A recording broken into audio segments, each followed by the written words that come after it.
Abantu abamu babadde batubuuza ku bikwatagana ku vaccine oba eddagala erigema akawuka ka COVID oba virus nti ekozesebwa ne mu bantu abalina akawuka akaleeta ssiriimu oba mukenenya era tewali buzibu buyinza kuva mu ekyo.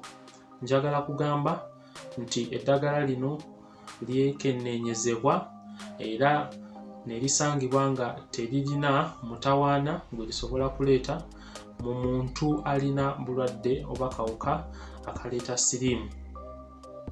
Terikontana, eddagala terikontana na ddagala limiribwa kukakkanya kawuka kali akaleeta ssiriimu era tewaliwo mutawaana gwa njawulo ng'osobola kufuna okusinga oba omuntu atalina kawuka ka ssiriimu bw'asobola kufuna.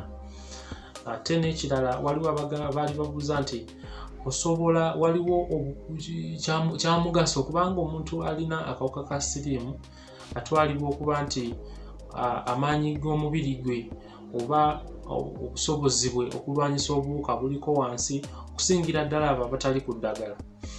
Kati ate nga vaccine bwekuweebwa ekuyamba omubiri gwo okukola abasirikale b'omubiri ate nga immunity eno oba obusobozi bw'okulwanyisa endwadde bwe buleetera n'abasirikale bali okweyongera nga bakuwadde vaccine.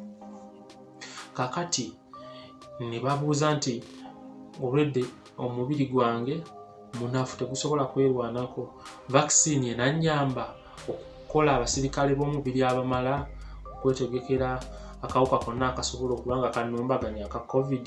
Njagala okugamba nti ekyo kyali kirowoozebwa wabula obukakafu obuliwo okusinziira ku kunoonyerezebwa okukoleddwa kiraga nti omubiri gwo gusobolera ddala okukola abasirikale ab'omubiri singa obeera ng'oweereddwa vaccine eno oba ng'ogemeddwa newankubadde nga olina obuwuka obuleeta ssiriimu.